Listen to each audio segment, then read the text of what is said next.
Salut tout le monde, c'est encore moi. Comment ça va? J'espère que de votre côté, ça va très bien. Moi, écoutez, vous voyez, il y a du soleil qui me en plein visage, donc le plein de vitamine D, c'est très agréable. Donc je suis un peu content, je suis très heureux. Bon, aujourd'hui, on va parler d'un sujet qui va clairement vous intéresser. Parce qu'on va parler argent. Et plus précisément, on va parler salaire. Le salaire, c'est quelque chose de tabou, surtout en France. Mais le problème, c'est que si jamais personne ne parle de salaire, on n'a pas de base sur quoi se fixer quand on va vouloir demander des augmentations ou entrer dans un nouveau domaine. Je vous ai expliqué dans une vidéo précédente que j'avais fait une reconversion pour travailler dans les domaines du test informatique.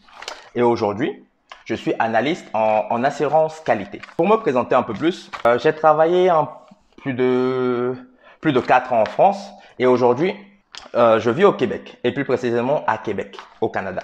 Je vais vous parler des salaires que j'ai pu avoir en France avant de venir m'installer au Québec. Les salaires s'étendent sur une période de 3 ans et demi dans différentes villes, donc première ville Nantes et dernière ville Paris. Je vais vous expliquer les choix que j'ai pu faire. Il faut savoir que ma carrière commence en avril 2018. Suite à une proposition sur la ville nantaise, partant de Paris, de la région parisienne, je décide d'aller m'installer à Nantes. Pourquoi? Parce que même si les salaires sont inférieurs par rapport à Paris, le coût de la vie est moins cher. Ça m'a permis de trouver un logement facilement. Donc voilà, de faire ma vie tranquillement. Donc c'était cool.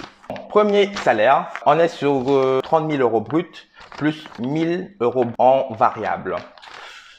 Oui, donc d'autres vont dire c'est peu, d'autres vont dire c'est beaucoup. Ça dépend de chacun.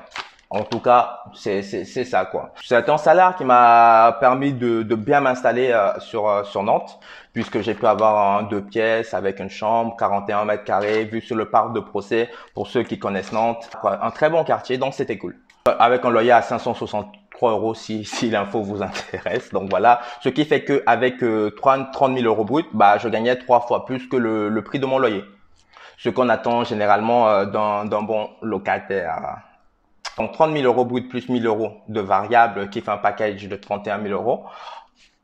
En net, ça représente quoi? Déjà mensuellement, ça représente quoi 30 000 euros? En brut mensuel, ça représente 2 474 euros brut. Pour être plus précis, 2 474 euros 17 centimes en brut. Et donc en net, ça représente combien? Ça représente 1 875 euros net. Net avant impôt sur le revenu. Je vais pas vous donner mon salaire net après impôt parce que c'est personnel. Ça dépend chacun de son profil, donc c'est pas spécialement pertinent pour vous. Dans cette boîte-là, je vais faire un an. Je vous ai dit que je devais toucher 1 000 euros en variable, une sorte de prime. Normalement, à la base, je devais les avoir, mais la règle dans cette entreprise, c'était que si tu déposes ta lettre de démission avant d'avoir fait un an dans l'entreprise, eh bien, les primes, tu oublies. Et ce qui est chiant, c'est que cette entreprise-là, ils payaient les primes en 2 fois. Donc, ce qui veut dire que j'avais déjà touché la première partie. Et quand j'ai quitté l'entreprise, dans mon solde de tout compte, ils ont récupéré la prime qu'ils m'avaient donnée. C'est pas parti en très bon terme. Ils ont reçu un petit mail un peu salé. Ça m'a fait plaisir de l'envoyer, franchement. Donc, après cette boîte-là, je vais ailleurs, logique. Dans une autre boîte pour un salaire de 32 400 euros brut par an. J'avais un objectif, c'était de prendre 3 000 euros chaque année pendant 3 ans pour arriver au bout de 3 ans à un salaire de 39 000 euros ou 40 000 euros. Je ne sais pas pourquoi à l'époque, mais je m'étais fixé cet objectif de 40 000 euros comme un salaire qui commence à être bien assez conséquent et qui me permettait de ne pas trop me plaindre, peu importe où je travaillais en France, même à Paris. Sauf que même 40 000 euros à Paris, en fait, j'étais naïf, franchement. J'étais naïf parce que 40 000 euros même à Paris, c'est compliqué. Après, en région parisienne, c'est autre chose. Mais dans Paris même, voilà, bref. Donc, 32 400 euros dans cette nouvelle boîte. Et donc, en brut par mois, ça représente combien? En brut par mois, ça représente 2 700 euros par mois. C'est pas mal. Et en net, là, ça pique. Parce que on passe du brut au net. Ah ouais, là, ça pique. On passe de 2 700 euros brut à 2 083 euros net à payer avant impôt sur le revenu. Donc de 2700 euros brut, on passe à 2083 euros net avant impôt sur le revenu. Waouh! Ah, ça secoue, ça secoue. L'argent de France, vraiment. Voilà. Et ça encore, il faut savoir qu'après impôt, à la source, c'est encore moindre. Ouais. Bon, après, c'est moins de gens... Ouais, quand même 150 euros. Hein. Donc, bref, je vais vous donner, juste pour l'info, je vais vous donner. Donc, en net à payer, ça me donnait 1932 euros après impôt. De 2700 euros brut à 1932 euros après impôt. Donc, voilà. Bref. Donc, dans cette boîte-là, je passe, je crois, je passe pratiquement 2 ans et demi. Mais sauf que, bah, chaque année, il y a possibilité de négocier son salaire. Donc, l'année suivante, je suis supposé négocier mon salaire en temps normal. Donc, moi, je suis chaud, je me dis, bon, je vais peut-être arriver sur un 35, un 36 000. Sauf que, boum, je vous ai dit, j'ai commencé en 2018. Je change de boîte donc en 2019. Donc, ma deuxième année dans cette boîte-là, 2020. 2020. Et qu'est-ce qui se passe en 2020? Notre ami coronavirus. Oh, c'est magnifique. Le Covid-19, sympathique. Donc, parce qu'il y a le Covid-19 qui sévit, mon entreprise établit que, à cause du Covid-19, l'avenir est incertain. L'avenir est incertain, mes amis. Donc, à partir de là, ils décident de geler toute augmentation. Donc, après un an dans cette entreprise, je ne suis pas augmenté. Après, sur le moment, je l'ai pas mal pris. Franchement, je l'ai pas mal pris. Au contraire, j'ai dit, bon, j'ai voulu jouer fair play. Je joue fair play parce que voilà, moi, quand on est en confinement, le jour où Macron décide que boum, tel jour on sera en confinement, moi je sors de mission et donc je me retrouve en chômage partiel. Et pendant mon chômage partiel, mon salaire n'a pas été réduit pendant plusieurs semaines, plus d'un mois, entre 1 et 2 mois. Voilà. Et donc je dis, pour le coup, je dis, ils ont été fair play avec moi. Je vais accepter la décision, tu vois. Et puis, c'était pire pour d'autres personnes qui ont perdu leur emploi, tout ça, tout ça, tout ça. Donc, voilà, on va pas se plaindre. J'ai dit, OK, il n'y a pas de souci. Moi, dans mon secteur, ça recrute. Il y a beaucoup de turnover. J'ai d'autres entreprises qui me contactent. Il n'y a rien qui n'aboutit. Je reste dans cette boîte-là. Je travaille un an, pendant un an encore. Tchac, tchac, tchac, tchac, tchac. La deuxième année arrive. Je dis, bon, là, c'est bon. On va quand même passer aux choses sérieuses. Belle augmentation. Après 2 ans, il faut pas déconner. Après 2 ans, ils oublient de m'appeler pour l'entretien annuel. Je dis, attends, mais comment ça? Ils oublient de m'appeler pour mon entretien annuel. What? Quoi? Comment ça vous m'oubliez moi? Vous m'oubliez? Vous blaguez avec moi? Je dis, OK, il n'y a pas de souci. Sauf que comme je vous ai dit, dans mon secteur, beaucoup de turnover, tu as tout le temps des entreprises qui m'appellent. Là, il y a une entreprise qui m'appelle, qui me disent, ouais, blablabla, on est intéressé par ton profil. Viens avec nous. Je dis, voici mes conditions, tac, tac, tac, tac. Ils me disent, OK, il n'y a pas de souci. Je dis, OK. Donc, du coup, je pose ma lettre de démission. Du coup, mon entreprise, ils se réveillent, ils sont surpris, ils me disent, ouais, mais non, comment ça, patati, patata. Je vous dis, les gars, moi, je suis là. 2 ans, je suis pas augmenté. Entretien annuel, vous m'appelez pas. En fait, vous êtes bizarre, vous. Ils disent, non, désolé, l'erreur est humaine, patati, patata. Voilà. Donc, ils essayent de me garder dans l'entreprise. Ils me proposent un salaire à 36 000, ils me proposent des formations, des ceci, des cela. Je dis, je suis tenté parce que dans cette entreprise, mis à part c'est quoi que là, tout se passe bien, j'ai des projets tranquilles, il n'y a pas de souci. Mais je dis, bon, il est temps de passer à autre chose. J'ai fait mon temps. 3 mois de préavis comme d'habitude. Et bam, je me retrouve chez mon nouvel employeur. Chez mon nouvel employeur, j'ai un salaire à 37 000 euros brut par an. Ça fait un gap avec mon précédent salaire qui était à 32 400. Sauf que on ne passe pas de 32 400 à 37 000 aussi facilement. Il faut être malin. Il faut un peu mentir. Il faut mentir parce que quand cet employeur-là m'appelle, je vais le dire, ça me coûte rien, je m'en fous. Quand cet employeur-là m'appelle, il me demande combien je gagne. Je leur dis pas non, je suis à 32 400. Non, je leur donne le salaire que selon moi j'étais supposé toucher après 3 ans d'expérience qui était de 35 000. Donc quand ils m'appellent, je leur dis je suis à 35 000 et moi je vais évoluer à 37 000. Du coup, ils sont d'accord. Voilà, et c'est comme ça que je passe de 32 400 à 37 000 en montant entre temps que j'étais à 35 000. Faites malin, c'est tout. It's the game, baby. Voilà. Donc, je suis à 37 000 avec cet employeur-là. 37 000 euros brut au mois, ça nous fait 3 052 euros et 81 centimes. 3 052 euros et 81 centimes au mois.